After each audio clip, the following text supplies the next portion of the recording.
Welcome. You are tuned into Freedom Press. I am your host. My name is Mark Christopher Garrett. And I'd like to talk right now a little bit about Christmas as it rapidly approaches.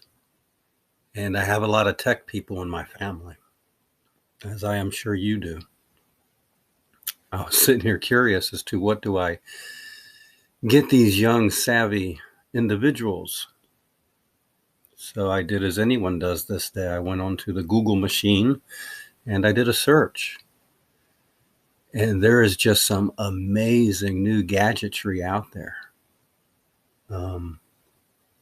Handheld devices that can do anything you want, from testing the water consistency inside wood, or testing electricity, or gadgets that tell you where you're at, gadgets that talk to people, gadgets that respond to people, gadgets you put over your face that give you illusions of being in an alternate reality. I'm sure everyone knows what I'm referencing to without me having to label everything. All of this stuff is such amazing technology. All the new vehicles coming out, just so much happening. And we would be remiss if we did not take a step back to see what allows for all of this to happen.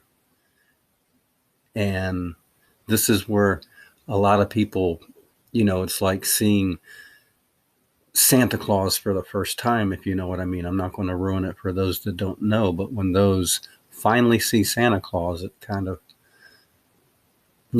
So we're going to pull back the wool.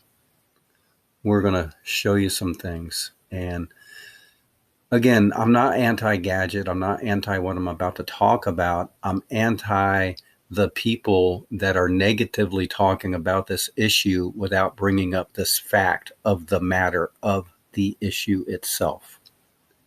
Because without that, what are we essentially talking about? Jargon, mumbo jumbo.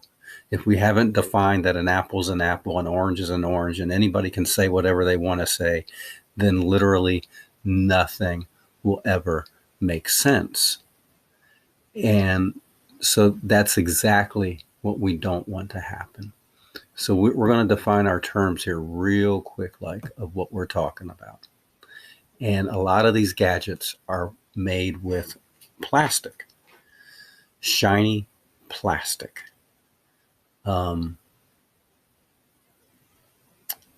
Cell phones are made with plastics.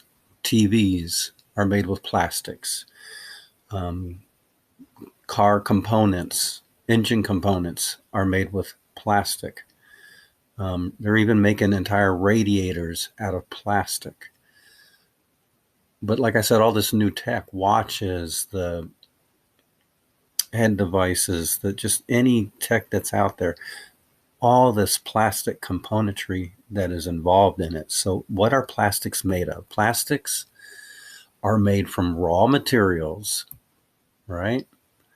Like natural gas, oil, or plants.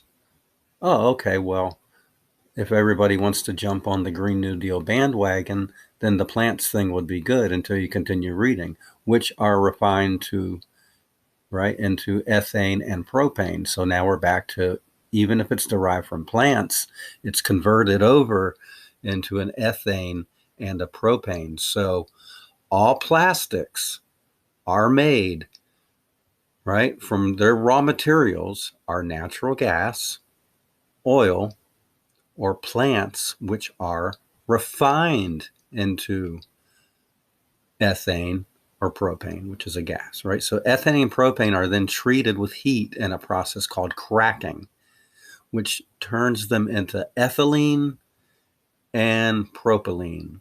And these materials are combined together to create different polymers. And where have we heard that word before? Polymer. That's a huge word. So let's go look up polymers. Oh, here we go, right?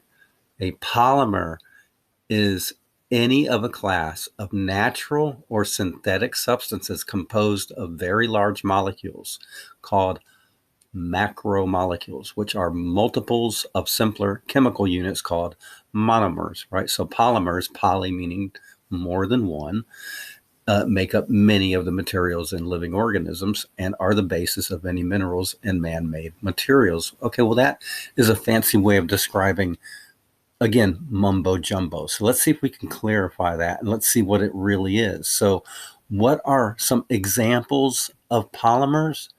Examples of synthetic polymers include nylon, polyethylene, polyester, Teflon, and epoxy.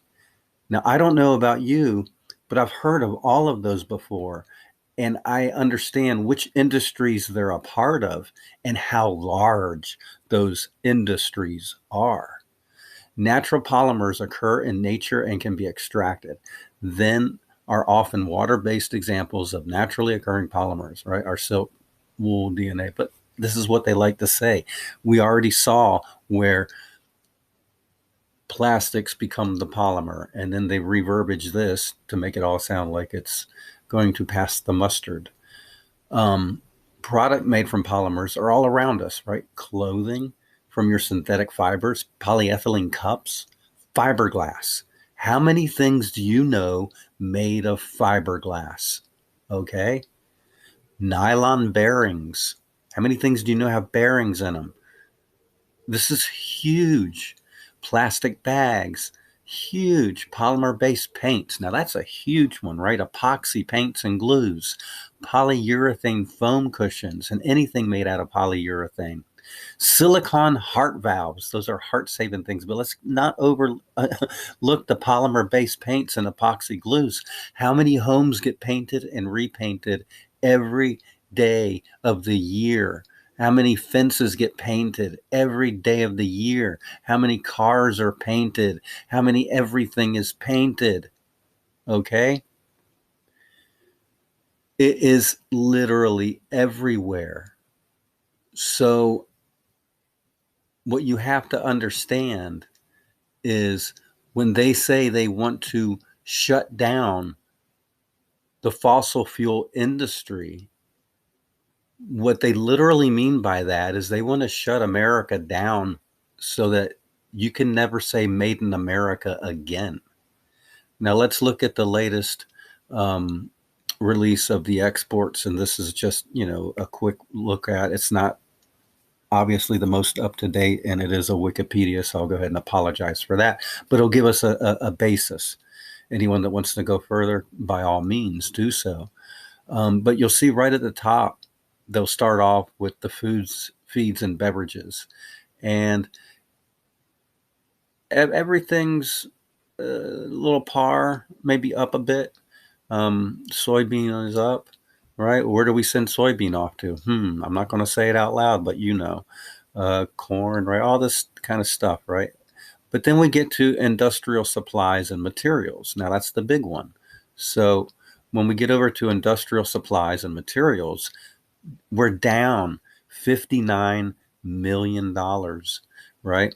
Petroleum products down 15 million, crude oil down 14 million, fuel oil down 13 million, plastic materials, yes, we do export plastic materials, down 3 million, metallurgical grade charcoal down, all of this stuff down, other industrial supplies down, chemicals, organic down, right?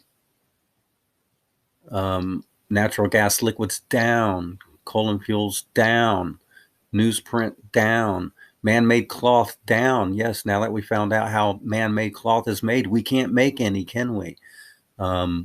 Mineral supplies, cotton fiber, copper, shingles, industrial rubber products. How are we going to make rubber products without polymers? Synthetic rubber primary down, chemicals, inorganic down. Okay, all of this stuff is down. Why? Because the current regime, the current party that is in power in the United States deems it, and they've been pushing for this, I'm not going to get into that. Everyone knows it's their debate, and it's not a debate. It's an indoctrination process to make people think something in order to make a country weak. And this is what I'm actually showing you. This is why we will not talk in their terms. We will not explain it in their words. I'm just going to show you everything that makes up the United States. And I don't care what you think United States is, multicultural, every cultural, you're cultural only, whatever. I don't care. It's down. It's all down. Capital goods, except automotive, down 87 million. Civilian aircraft, down 27 million. Engines for aircraft, down 18 million. Right? All of this stuff down, excavating machinery down, medical equipment down. We are down in everything. How can we be a powerful country? Right? Everybody wants to come here to be a part of this powerful country, but yet all the other powers that be, not the people, mind you, do not want this country to fare well. And that is obvious by looking at the numbers. We are not blind, and we can no longer set aside and have people that are telling you they have our best interest in mind, but really do not, because here the numbers just do not show it, right? Automotive vehicle parts and engines down 35 million, consumer goods down 30 million. I mean, the list just goes on and on and on and on. Other goods down another 7 million. So the point is, we as a nation are strong because of who we all are, how we all came here, what everyone brings to the table. But to bring everyone to the table and then tell everyone they can't do anything, and tell everyone apparently the only thing that we have that's worthy of exporting now is soy and a couple other things that we grow. What is that saying? The United States is becoming all farmland. Who do you know that's buying up all the farmland? I'll let you put the rest 2 and 2 together, and we'll get back for another discussion later. You've been listening to Freedom Press. My name is Mark Christopher Garrett. Thank you. Hey, like what you hear? Who would have thunk it? Politics could have been so simple and fun. Subscribe for more great information from Freedom Press. Tune in now.